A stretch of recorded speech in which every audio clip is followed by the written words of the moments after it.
तो दोस्तों आज की इस वीडियो को शुरू करने से पहले मैं आपको निवेदन करूंगा कि कहीं से भी स्किप मत कीजिएगा। आज आपको एक्चुअली पता चलेगा कि भारत की डिप्लोमेसी वेस्टर्न ब्लॉक में अपनी जड़ें किस हद तक मजबूत कर चुकी है। जी हाँ, एक गाना सुना होगा, बिल्कुल वही चीज आपको याद आएगी कि यार तेरे का दोस्त मिनिस्टर बैठा है जो पावर में। बिल्कुल वही चीज मैं आज आपके सामने इस वीडियो के माध्यम से साबित करने चाह रहा हूं।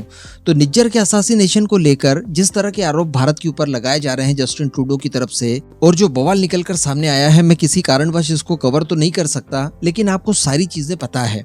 अब दोस्तों यहाँ पर जस्टिन ट्रूडो की प्लानिंग दरअसल कुछ अलग थी। आज जो कुछ भी चीजें देखने के लिए हमें मिल रही है, ये एक्चुअली काफी पहले करने की कोशिश की गई थी, 9 से 10 सितंबर के बीच में, जब भारत के अंदर G20 चल रहा था। इनकी प्लानिंग यही थी कि भारत के अंदर जो G20 का समारोह हो रहा है, इसे पूरी तरह से तहस नहस करवा दिया जाए, और जो इनके इन्फ्लुएंस वाले देश हैं या इनके गुट वाले जो देश हैं, जो इंग्लिश स्पोकन है, जिसमें सुपर पावर अमेरिका है, ब्रिटेन है, ऑस्ट्रेलिया है और न्यूजीलैंड है, इन देशों से भारत को कंडेम करवाया जाए।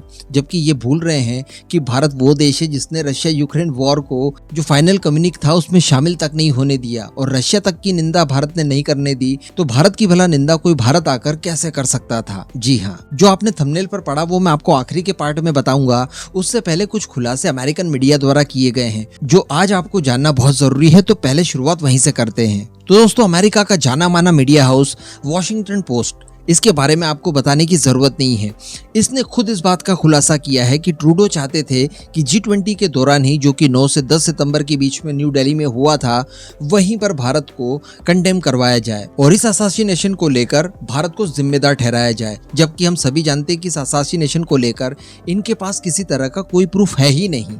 दरअसल बताया जा रहा है कि ट्रूडो ने इस मामले को लेकर अमेरिका से बातचीत G20 से पहले शुरू कर दी थी, लेकिन अमेरिका की तरफ से स्पष्ट इस बात को क्लियर कर दिया गया कि वो भारत को किसी भी परिस्थिति में नाराज नहीं करना चाहेंगे, और अमेरिका की तरफ से ये भी कहा गया कि इस बात को ऐसे पब्लिकली कहना बिल्कुल भी सही नहीं होगा भारत के लिए। और अमेरिका की तरफ से जो भारत को सपोर्ट किया गया है, इसके पीछे का कारण ये है कि जो बाइडेन जो G20 में आ रहे थे, उसके पीछे उनका असली मकसद ही ये था कि जियोपॉलिटिक्स के क्षेत्र में भारत के साथ साझगांठ किया जाए, उसे और मजबूत किया जाए, और साथ ही दोनों देशों के बायलैटरल ट्रेड को और ज्यादा बढ़ाया जाए। ऐसी परिस्थिति में वो भारत से किसी भी तरह का पंगा नहीं ले सकते थे। इसके अलावा बताया जा रहा है कि ट्रूडो ने ब्रिटेन के प्राइम मिनिस्टर ऋषि सुनाक से भी बात की। ऋषि सुनाक, जो कि व्यक्तिगत रूप से भी उनके दोस्त हैं, उनसे भी उन्होंने अनुरोध किया, लेकिन उन्होंने भी इनकार कर दिया। इसके बाद इन्होंने ऑस्ट्रेलिया से बात की, तो ऑस्ट्रेलिया ने चिंता जताकर इस बात को यहीं रफा दफा कर दिया, और किसी भी देश ने G20 के दौरान इस मुद्दे को उठाया तक नहीं। वरना हम सभी जानते हैं कि ये पश्चिमी देश भारत को कंडेम करने के लिए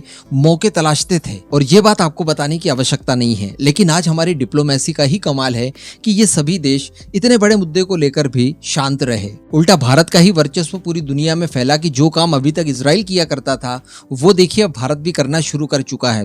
जोर जोर से बोल के लोगों को स्कीमें बता दे। तो ये हमारे लिए गौरव की बात होगी। हालांकि कोई प्रूफ वगैरह नहीं मिल पाया है, लेकिन फिर भी जिस हिसाब से वो बयान दे रहे हैं, इसमें एक तरह से भारत की ही तारीफ की जा रही है। तो अब आप समझ सकते हैं कि इन्होंने G20 को खराब करने के लिए कितनी कोशिशें की। विफल जरूर हो गए, लेकिन कोशिश क्यों की होगी, इसके पीछे क्या कारण हो सकते हैं, आप खुद अनुमान लगा लीजिए। इवन BBC को देखिए, उसे तो इस मामले को लेकर इतना मजा आ रहा है कि उन्होंने इस खबर को भी कवर कर दिया जब ऑस्ट्रेलिया के प्राइम मिनिस्टर एल्बनीज से किसी भारत विरोधी मीडिया हाउस ने ये पूछ लिया कि क्या अब आपको पछतावा हो रहा है उस बात को लेकर जब आपने प्राइम मिनिस्टर को द बॉस कहा था। यानी सोचिए ये लोग कितने निम्न स्तर तक जा पहुंचे हैं, लेकिन इसके बावजूद भी भारत का कुछ नहीं हुआ। अब यहाँ पर बात कर ली जाए वो जो आपने थंबनेल पर पढ़ा, तो देखिए कल के ही एक वीडियो में हम लोगों ने डिस्कस किया था कि यूरोप का एक बहुत ही ताकतवर देश पुर्तगाल भारत के लिए UNSC में परमानेंट सदस्यता और वीटो पावर के लिए डिमांड करता है। जबकि ऐसा करने के लिए हमने उसे नहीं कहा था, बल्कि उसने खुद ने ही इस बात को UN के मंच से उठाया। हम सभी जानते हैं कि UN का इस समय 78वां सत्र चल रहा है, और उसी सत्र के दौरान पुर्तगाल के राष्ट्रपति द्वारा ये मुद्दा उठाया गया। इसके बाद बताया ये जा रहा है कि ब्रिटेन के द्वारा भी इस मुद्दे को उठाया गया, और भारत, जर्मनी, जापान और ब्राजील के लिए इन्होंने UNSC के स्थायी सदस्यता के लिए अपना समर्थन जताया है। इनकी तरफ से खुद कहा गया है कि हम लोग काफी ज्यादा उत्सुक हैं कि UNSC के अंदर रिफॉर्म्स लाए जाएं और इन 4 देशों को नए सदस्य के तौर पर UNSC में शामिल किया जाए। और ये खबर सीधे निकल कर आ रही है ब्रिटेन के विदेश सचिव जेम्स क्लेवरी की तरफ से। तो अब आप समझ सकते हैं कि ब्रिटेन के ऊपर भी भारत का इन्फ्लुएंस इस समय किस लेवल का चढ़ चुका है। इसके बाद बात की जाए जो बाइडेन की, कि वो एक बार फिर से भारत के मेहमान बनके भारत आने वाले हैं। जी हाँ, वैसे मैंने आपको G20 में ही एक वीडियो में बताया था कि इस बार जो गणतंत्र दिवस होगा यानी हमारी 26 जनवरी, उस दिन हम जानते हैं कि कोई विदेशी मेहमान को भारत बुलाया जाता है। तो इस बार प्लानिंग ये की गई थी कि क्वाड के बाकी के 3 सदस्यों को बुला लिया जाए, जिसमें ऑस्ट्रेलिया के प्राइम मिनिस्टर, जापान के प्राइम मिनिस्टर और अमेरिका के राष्ट्रपति जो बाइडेन हो, और ये तीनों संयुक्त रूप से हमारे मेहमान बनकर आए। और जब ये भारत आएंगे तो गणतंत्र दिवस के सारे प्रोटोकॉल पूरे करने के अलावा क्वाड का समिट भी भारत में कर लिया जाएगा, और ये चाइना को एक मैसेज भी होगा भारत की तरफ से और पूरे क्वाड की तरफ से। तो इसी को लेकर बताया जा रहा है कि भारत की तरफ से जो बाइडेन को ऑफिशियली आमंत्रित कर लिया गया है। एरिक गारसेटी, जो कि अमेरिका के डिप्लोमेट है भारत के अंदर, उन्होंने खुद इस बात की जानकारी दी है। हालांकि इस बारे में अभी तक क्लियरिटी नहीं आई है कि भारत ने जो बाइडेन के साथ साथ ऑस्ट्रेलिया के प्राइम मिनिस्टर एल्बनी और साथ ही जापान के प्राइम मिनिस्टर किशिदा फुमियो को अभी तक इनवाइट किया है या फिर नहीं। अगर नहीं किया होगा तो इन फ्यूचर जल्दी ही उन्हें भी इनवाइट कर लिया जाएगा। वैसे भी अभी जनवरी आने में काफी लंबा समय है।